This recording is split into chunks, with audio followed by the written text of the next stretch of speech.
नमस्कार, fast and facts में आपका स्वागत है। मैं हूं सचिन और मेरे साथ हैं रूबिका लियाकत। हम शुरू करते हैं पूरी खबरें रिसर्च के साथ। इस वक्त एक बड़ी खबर ये आ रही है कि बिहार के राज्यपाल और दलित नेता रामनाथ कोविंद, जो कि एनडीए के राष्ट्रपति पद के उम्मीदवार घोषित कर लिए गए हैं अमित शाह की तरफ से, उस पर अभी कांग्रेस ने एक प्रेस कॉन्फ्रेंस की। प्रेस कॉन्फ्रेंस करके गुलाम नबी आजाद ने कहा कि बेहतर रहता अगर बीजेपी या एनडीए का कोई भी नेता हमसे आकर इस नाम पर पहले चर्चा कर लेता और उसके बाद जग जाहिर करता। लेकिन रामनाथ कोविंद कैसी पसंद है या कैसा वो ऑप्शन है, इस पर किसी तरह की कोई टिप्पणी करने से कांग्रेस ने इनकार कर दिया।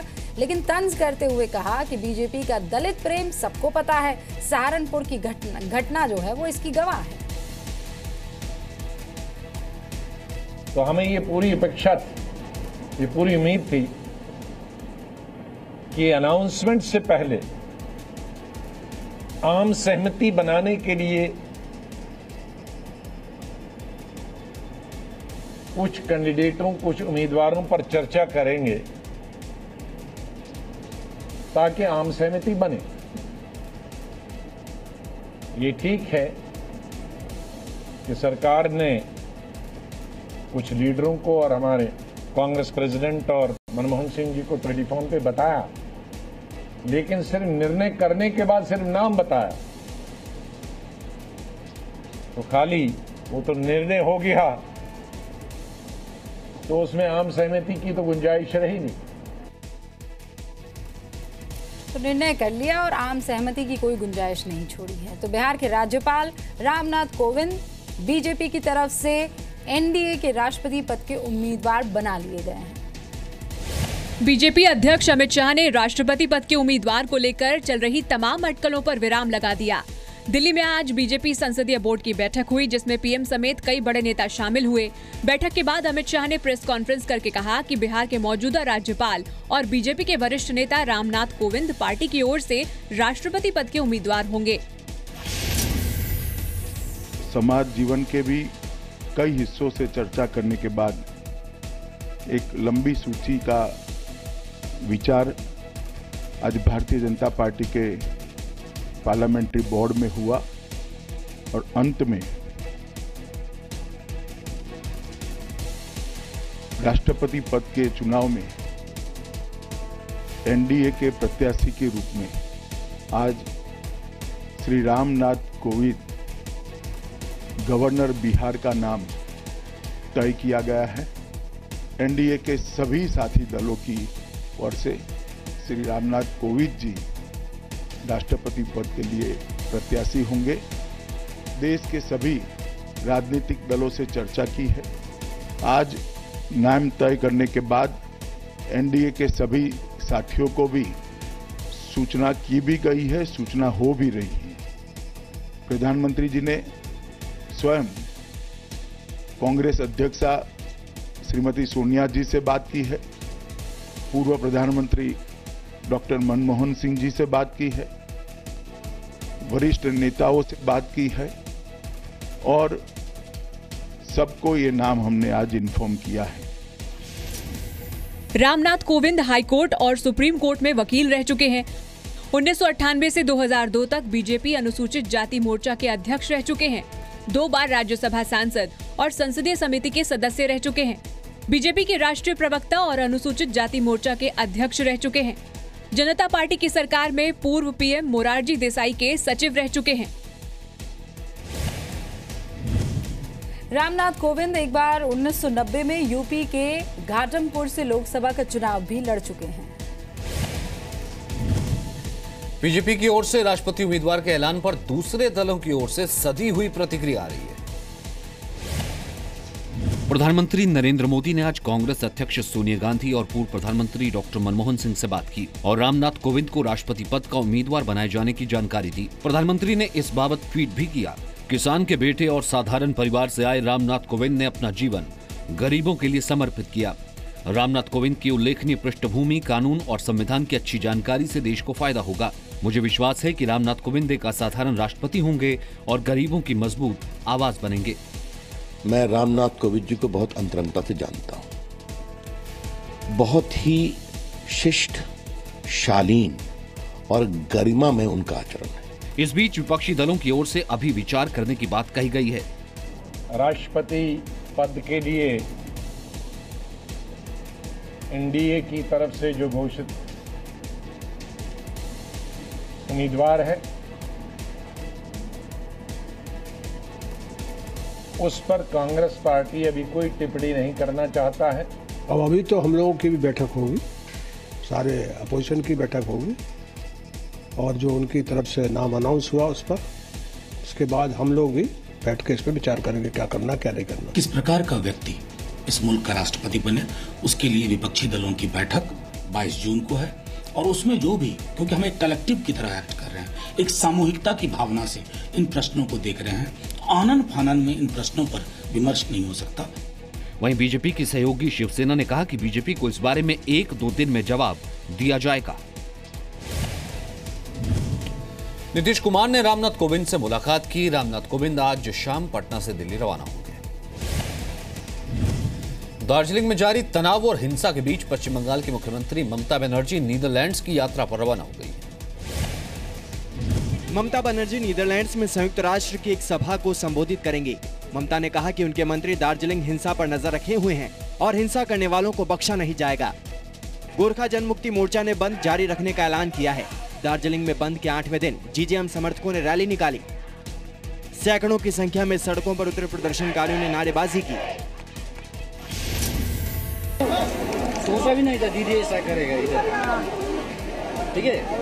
अभी जो कर रहा है ये तो क्या हो रहा है, जो पाकिस्तान इंडिया में जो लड़ाई हो रहा है वो ऐसा हो रहा है इधर में। हम लोग को लग रहा है हम लोग क्या बंगाल का नहीं है, इंडिया का नहीं है, हम लोग कहाँ का है, हम लोग पाकिस्तान का थोड़ी है।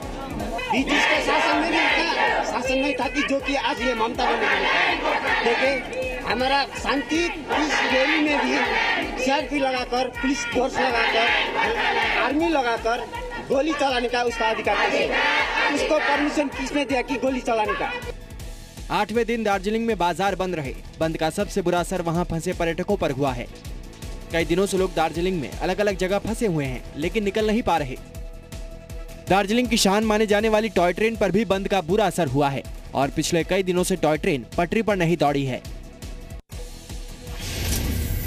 हमारा वापसी का परसों का हमारा टिकट है और यहाँ से कोई नीचे सिलीगुड़ी हमें जाना है, कोई सेवा नहीं है, कोई कन्वेंस नहीं है यहाँ पर, तो अब हम लोग परेशान हैं। सुबह 4 बजे से यहाँ पर बैठे हुए हैं। खाना पीना सब मुश्किल है, बंद है, कोई आ नहीं रहा है बाहर से। अब लोग तो फंसे हुए, कहीं जा भी नहीं रहे, गाड़ी भी नहीं है। टूरिस्ट भी तो भाग गए डर से ना, टूरिस्ट एक भी नहीं है। यहाँ तो इतना अच्छा सीजन लगा था कि पूछो मत। दार्जिलिंग में इंटरनेट सेवाओं पर बैन बरकरार है और चप्पे चप्पे पर सेना और पुलिस के जवान तैनात हैं। गोरखा जनमुक्ति मोर्चा अलग गोरखालैंड की मांग कर रहा है। बंगाली भाषा को अनिवार्य करने का भी विरोध हो रहा है। हिंसा में अब तक 3 लोगों की मौत हो चुकी है, एक कमांडेंट भी शहीद हुए हैं। कल जीजेएम समर्थकों ने हिंसा में मारे गए 3 लोगों के शवों के साथ शांति मार्च निकाला था। गोरखा जनमुक्ति मोर्चा ममता बनर्जी से बात करने से इनकार कर चुका है। जीजेएम गोरखालैंड के मुद्दे पर केंद्र से चर्चा करने की बात कह चुका है। लखनऊ में योग दिवस पर पीएम मोदी के कार्यक्रम की तैयारी को लेकर बुलाई गई ब्रीफिंग के दौरान एसपी रैंक के 2 अधिकारी आपस में भिड़ गए। अंतर्राष्ट्रीय योग दिवस के मौके पर पीएम मोदी के आगमन को लेकर रविवार की शाम लखनऊ में 5 बजे पुलिस ब्रीफिंग होनी थी। इसी दौरान एसएसपी लखनऊ दीपक कुमार करीब 1.5 घंटे की देरी से पहुंचे। इस पर एसपी नागेश्वर सिंह भड़क गए और उन्होंने इसका विरोध किया। विरोध के बाद एसएसपी दीपक कुमार ने उनसे कहा कि ड्यूटी नहीं करनी है तो आप जा सकते हैं, जिसके बाद एसपी नागेश्वर सिंह ने जवाब दिया कि आपके कहने से नहीं जाऊंगा, डीआईजी कहेंगे तभी जाऊंगा। हम लोग करने क्या प्रोटेस्ट सर 5 बजे बुलाया गया, हम लोग को बैठाया गया और 6:30 बज रहा है और पानी तक जो है अभी जब ठीक है आप अपनी ड्यूटी नहीं कर सकते, आप चले जाइए, आपकी ड्यूटी की कोई जरूरत नहीं है हमें। आपके कहने से मैं नहीं जाऊंगा, आपके डीआईजी साहब आएंगे, जब वो कहेंगे तो मैं चला जाऊंगा। आप बंद करिए ड्यूटी, आपको ऐसा लग रहा है। आपके कहने से नहीं करूंगा सर। भाई आपको करना है करिए, नहीं करना है जाइए, यहाँ पे जबरदस्ती की बात नहीं कर रहा हूँ, ये गलत है सर। पीएम मोदी अंतर्राष्ट्रीय योग दिवस के मौके पर मंगलवार शाम लखनऊ आ रहे हैं। रविवार शाम आशियाना के एकेटीयू सभागार में पुलिस की ब्रीफिंग के लिए बैठक बुलाई गई थी। बैठक में पुलिसकर्मियों को पीएम की ड्यूटी से जुड़े पहलुओं को अधिकारियों से साझा करना था। दीपक कुमार के लेट आने के बाद नागेश्वर सिंह ने देरी से आने की वजह पूछी, जिसके बाद दोनों में कहासुनी हो गई। कहासुनी के बाद एसपी नागेश्वर कुमार की ड्यूटी हेलीपैड से बदलकर रूट मैनेजमेंट में लगा दी गई। बिहार के लखीसराय में एक लड़की को अगवा कर गैंगरेप किया गया। जिस तरीके से उसके साथ दरिंदगी की गई, उसने दिल्ली के निर्भया गैंगरेप किया था। लखीसराय में एक नाबालिग लड़की शौच के लिए घर से बाहर निकली थी। आरोप है कि वहां से 2 लड़कों ने अगवा कर लिया और एक खेत में ले जाकर गैंगरेप किया। वारदात के दौरान उनके और साथी भी आ गए। लड़की ने बताया कि उसके साथ 7 से 8 लड़कों ने रेप किया, जिनमें 2 को वो पहचानती है। गैंगरेप के दौरान लड़की बेहोश हो गई तो दरिंदे उसे पास के एक रेलवे स्टेशन पर ले गए। वहां दरिंदों ने उसे मौर्य एक्सप्रेस की एक बोगी में चढ़ाकर फिर गैंगरेप किया। इसके बाद लड़की को एक रेलवे स्टेशन पर ट्रेन से नीचे फेंककर फरार हो गए। लड़की बेहोश थी और उसके शरीर की कई हड्डियां टूटी मिली। प्राइवेट पार्ट में गंभीर जख्म का अंदाजा इसी से लगाया जा सकता है कि उसमें 2 दर्जन से अधिक टांके लगाए गए हैं। फिलहाल उसका इलाज पटना मेडिकल कॉलेज अस्पताल में चल रहा है। पटना मेडिकल कॉलेज में बदहाली का आलम दिखा। पीड़ित लड़की को बेड नहीं मिलने की वजह से जमीन पर ही लिटा दिया गया। पुलिस पूरे मामले को प्रेम प्रसंग से जोड़कर देख रही है। पीड़ित परिवार ने आरोपियों पर सख्त कार्रवाई की मांग की है। इसमें बरामद हुआ, नहीं बरामद होता कैसे नहीं कि अगर हम लोग नहीं जागरूक होते तो लड़की को लेकर बाहर भाग जाता। तो देखा कि चौबल से हम घेरा गए तब भागेंगे कहाँ। उन लोग जो बदमाशी किया सबको पहचानते हैं। तो कंप्लेन किया है आपने? कंप्लेन किए हुए हैं। क्या हुआ था? रेप। कौन से लोग थे? घर के पर लगे था सर, रेल में फेंक दिया गया सर। अच्छा, कब की घटना है ये? 12 बजे रात की। 2 लोग को पहचानते हैं सर। 2 लोगों को पहचानते हैं। कंप्लेन किया आपने थाना में? हाँ सर। 5 जून 2017 मुंगेर में बंधक बनाकर मां की आंखों के सामने ही बेटी से गैंगरेप किया। 14 जून 2017 मुजफ्फरपुर में नाबालिग लड़की को अगवा कर गैंगरेप, एमएमएस भी बनाया। 14 जून 2017 दानापुर में 2 नाबालिग बहनों से गैंगरेप, परिवार समेत जान से मारने की धमकी दी।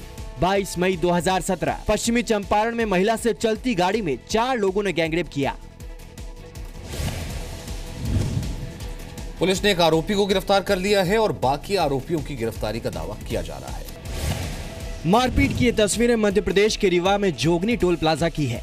एक परिवार की लाठी डंडों से पिटाई करते हुए ये लोग कोई सड़क छाप गुंडे नहीं बल्कि टोल कर्मचारी हैं।